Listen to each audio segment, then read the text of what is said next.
Hello, Miling's TV fan! This is Miling po. Kamusta po sila?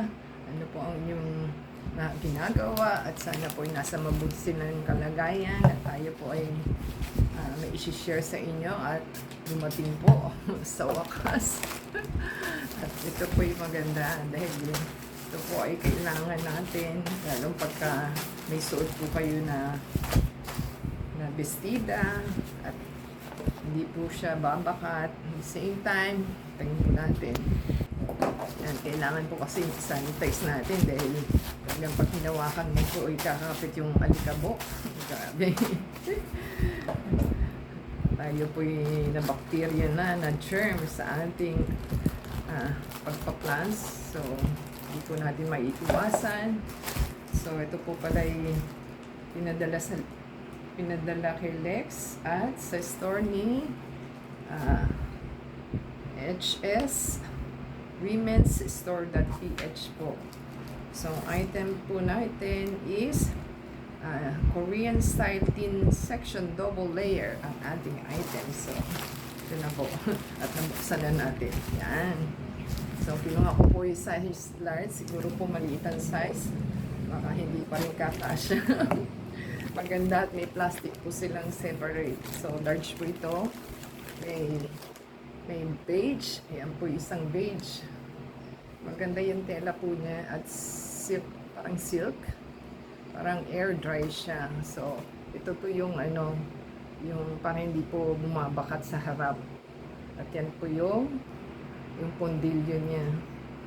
So, yan po ang pondilyo. So, okay naman po siya. Kaya lang ang tanong is kung fit pa sa yung large ba nila is talagang large. Ganyan lang po siya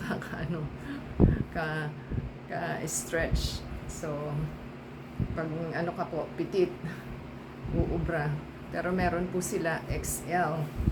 So, kinuha ko lang po is large kasi nag-slim na po tayo from large to medium. Nag-i-small na po tayo. So, depende po yan kung malapad yung puwet mo. Wala naman po akong flat. So, yan po ang ating items. At ito po yung isa. Dalawa po yung kinuha ko. Hindi na ako kumuha ng white. So, ito po yung black. Yan.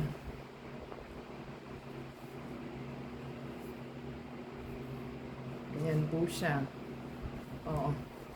Ito po yung front. Yan, para siyang style palda, para hindi po bakat-bakat.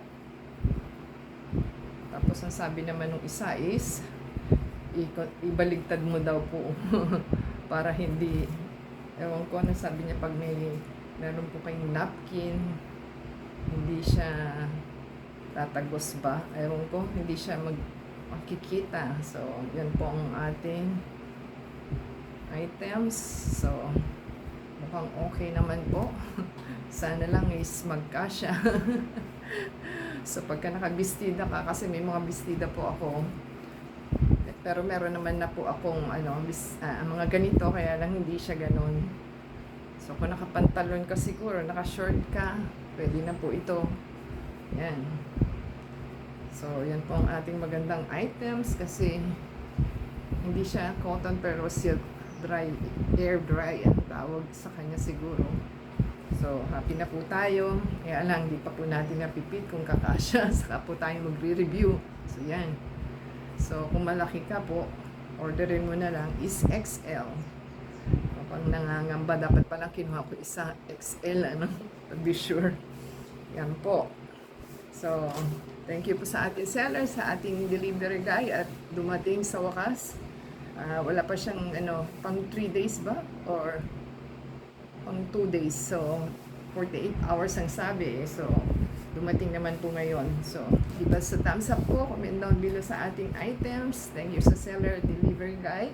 And support po sa ating channel. Paki-play pong ating ads and video from beginning to end. And add us sa Facebook, Twitter, TikTok, and Instagram. Until next time po, God bless everyone.